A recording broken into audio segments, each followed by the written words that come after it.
Day 2 camping, part 3. Ayun, maaga kaming gumising dito guys. Tapos, nag-asikaso na agad kami ng agahan namin kasi pupunta na kami ng 13 Falls at inaantay kami doon sa baba ng aming tour guide.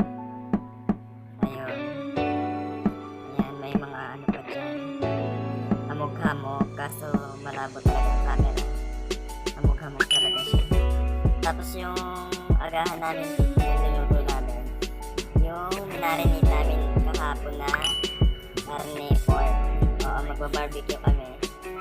Ayan, kita naman barbecue, agahan barbecue, agahan. Kaya barbecue at pangmalakas ang agahan. Kasi nga, akit pa kami. Ang dami pang lalakarin. Baka magutom kami sa daan. So, ayun, dapat pangmalakas ang kainan ng gagawin. Para hindi gutumin kahit tanghali na. Nagsaing na ako. Nagsaing na kami. Iihaw siya. Susunod na yun. Iniihaw. Malayas na kami. Pumalakas ang apoy na naman. Lang. Grabe. 13 Falls. Ayan. Tapos nagligpit na ako ng tent namin. Niligpit ko na yan. Walang kalat. Tapos ayan na. Alis na talaga kami. Ito na. Alis na. Mamadali na kami niya. Pababa na kami ng candle. Dito yung candle banda. Dito sa gitna. Mamaya tatawag ka. Andun yun. Wait lang. Alam ko may video ako. Walang signal dito. Nakuhanan namin yung candle. Intro. Ayan. Yan yung candle mo. Yung candle, tinatawag sabi. na. Walang ilaw. Ayan yung view. Paikot siya guys. Nung gabi ang ganda talaga ng city light. Kaso nga hindi siya makita rin sa aking camera. Kaya sayang. Paano? Mataas? Picture mo na kaya bago umalis. Konting picture. Bago umalis ng candle Wurf, mo. wurf, wurf! Ayun na. See you sa 13 Falls. Bye, bye.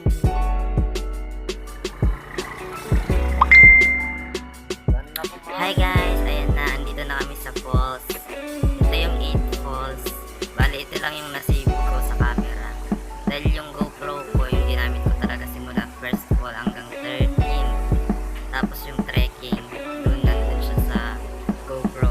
Kaso yung GoPro, hindi siya gumana. Pinasok ko siya dito sa pang-edit ng video. Hindi siya tinatanggap. So, nasayang yung effort ko. Nagamitin yung GoPro na yun at nasayang rin yung aking pera sa GoPro. Sayang. Ayun, yan lang yung video na natira na maayos. Ayun sila ate. Nakasabay namin sila pa uwi. Mabait. Bali ano sila, 4. Tapos panlima yung kanilang guide. Dalawang ay 3 silang magkakapatid. Tapos yung isa jowa nung babae. Ayan. Yung GoPro na yan, sayang niya. At sarap itapon. Walang kwenta, hindi na may naman yung mga video. Andun sana yung mga video simula first hanggang 30. Na video ko siya dyan. Kaso hindi rin siya gumana. Sayang. Ayan, ginaganyan-ganyan ko pa siya. Nagpipili yung video niya guys, pero hindi siya pumapasok sa pag-edit ng video. Unsupported. Ano ba yun? Unsupported resolution yung lumalabas. Hindi ko rin alam kung paano. Ayan na yung mukha. Mukhang ba?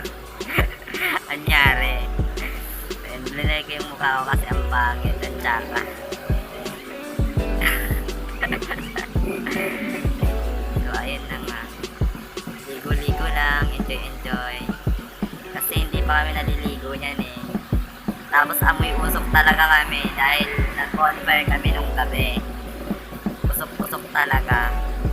Nanonood yung amoy ng usok sa damit. Tapos naglaban na rin ako dyan.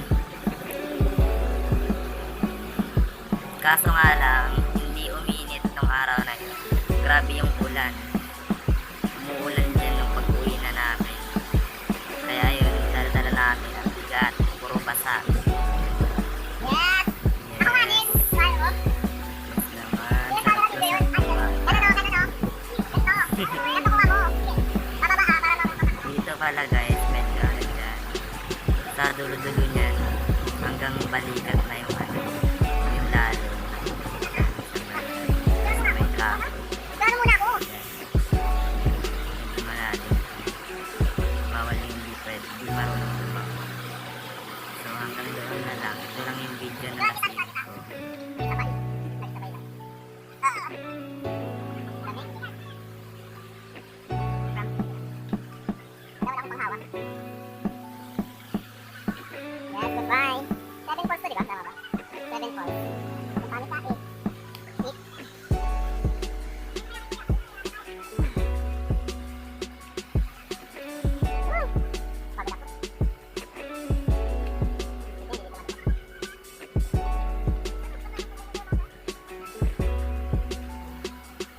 Ayun na nga! May bonus pa tayo guys na nakuha sa Memplang. Bitak ang aking baba, tapos gasgas ang aking tuhod, tapos yung yung sa kamay ko gasgas din. Ayan. Napakaangas. Tapos napakaano ng dito, yung barangay dito. Ayun. Tinulungan agad nila kami, rescue agad yung barangay. Sa tulong na rin ni Ate Sel, yung aming tour guide, tumawag agad siya ng ambulance. Tapos agad-agad, dumating agad ang ambulance. Ayun, pupunta kami nito sa clinic ng DRT para tahiin yung bitak sa baba ko. See you sa part 4. Ayun, hindi ko kwento kung paano nangyari ang semplang moment natin at ang pagtahi. Ayun lang, bye, see you.